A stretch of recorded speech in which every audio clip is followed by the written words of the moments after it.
Barrackpore assembly हल्का में corona की तादाद में कमी आने के बावजूद इतिहाद रखते हुए खर्दा बेल कंडा 2 नंबर इलाकाई तृणमूल कांग्रेस के ज़ेर एहतमाम 20 बेड पर मुश्तमिल सेफ होम का इफ्तिताह रियासती वजीर शोभन देव चटर्जी के हाथों हुआ। मेहमान खुसूसी मौजूद रहे MP सौगतो राय। इसके अलावा 1 नंबर ग्राम पंचायत प्रधान चित्तरंजन मंडल, 2 नंबर ग्राम पंचायत प्रधान देबा पाइक, बैरकपुर 2 नंबर ब्लॉक सदर शुक्र अली परकाइत, नुमाइंदा एकरा उर्दू न्यूज़ शेख सैफुल्ला की रिपोर्ट। सना medical hall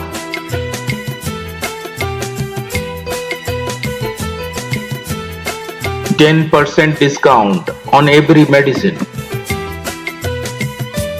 Oxygen cylinder also available.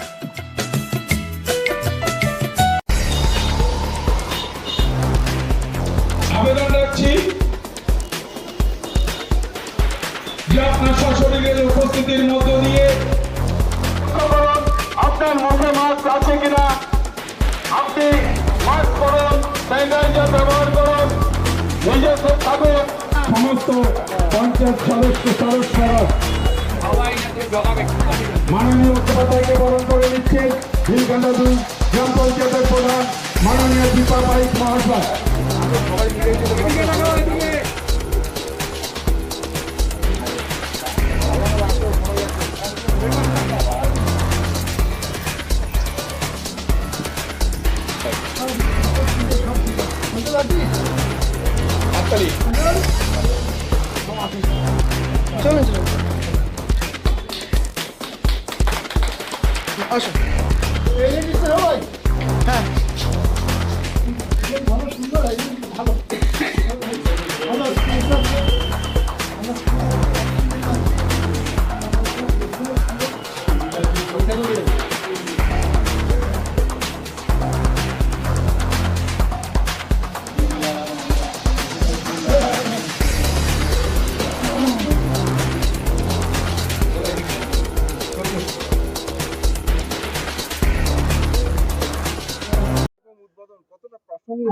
এটা খুবই প্রাসঙ্গিক, যদিও করোনা কমে এসছে, অমিক্রণও কম এবং এবার অত অসুবিধা হচ্ছে না, রোগ হলে বাড়িতে সেরে যাচ্ছে, কিন্তু তাও সেফ হোমের প্রয়োজন মেটে।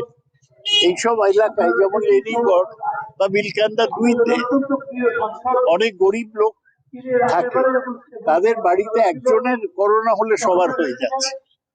যার করোনা হলে তাকে আইসোলেট করে যদি সেফ হোমে রাখা যায় তাহলে বাড়ির বাকি লোকরা নিরাপদে থাকবে। এটাই হচ্ছে প্রাসঙ্গিকতা। তার সাথে অক্সিজেনেরও ব্যবস্থা আছে, তার সাথে অ্যাম্বুলেন্স পরিষেবার ব্যবস্থা আছে।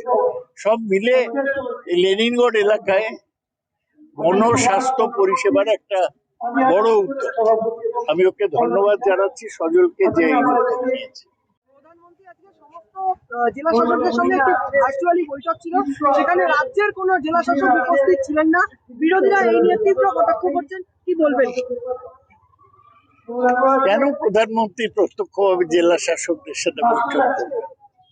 প্রধানমন্ত্রী রাজ্যের চিফ সেক্রেটারিদের সাথে করবেন, চিফ সেক্রেটারি বা মুখ্যমন্ত্রী জেলা শাসকদের সাথে করবেন। এই প্রধানমন্ত্রী পুরো ফেডারেল প্রিন্সিপালটা, যুক্তরাষ্ট্রীয় নীতিটা ভেঙে দিচ্ছে। এই জন্যই আমি তো বিধায়ক হিসেবে অত্যন্ত খুশি যে আমার বিলকান্দা 2 এর সভাপতি সজল দাসের নেতৃত্বে, শুকুর আলীর নেতৃত্বে, এখানেতে দেবাশিস বিশ্বাস প্রাক্তন পঞ্চায়েত সদস্য, তাদের সকলের নেতৃত্বে এখানে আছে দীপা পাইক পঞ্চায়েতের প্রধান, সবাই মিলে এরা আজকে একটা অসাধারণ নেতৃত্ব করতে। সজল নিশ্চয়ই এ ব্যাপারে কোনো সন্দেহ নাই, কিন্তু অপূর্ব একটি, আপনারা গিয়ে দেখে আসবেন, ওরা জানেন, দেখেছেন বোধহয়, একটি সেফ হোম তৈরি করেছে। এখন এখানে গরিব লোক থাকে, ফলে তারা একটা বাড়িতে যদি একজনের হয় তাহলে 3 জনও হয়ে যাওয়ার সম্ভাবনা প্রবল। তাকে যদি এককভাবে আলাদা করে নিয়ে একটা সেফ হোমে রাখা যায় তাহলে 3 জন বেঁচে যেতে পারে, 3 জন সুস্থ থাকতে পারে। সেই জন্যই এই গরিব মানুষদের জন্যই এই সেফ হোমটা করা হয়েছে। অক্সিজেন সিলিন্ডারের ব্যবস্থা রাখা হয়েছে, অ্যাম্বুলেন্সের ব্যবস্থা রাখা হয়েছে। আমি ভীষণ খুশি এত সুন্দর একটি কাজ করার জন্য। বিরোধীদের তো কোনো কাজ করে দেখানোর কিছু নেই। আজকে পাল্টা সেফম তাহলে করে দেখালো না কেন? যখন করছি আমরা তখনও কিন্তু উত্তর 24 পরগনায় প্রচুর করোনা হচ্ছে। কলকাতার পরে উত্তর 24 পরগনা, সেই জেলার একজন নেতা যদি এলাকার একটা সেফম তৈরি করে, কোথায় অভিনন্দন জানাবে, সাহায্যের হাত বাড়িয়ে দেবে, তাহলে বিরোধীরা সমালোচনা করছেন। যাদের কোনো কাজ নেই তারা সমালোচনাই করে, যারা কাজ করে তারা সমালোচনা করে।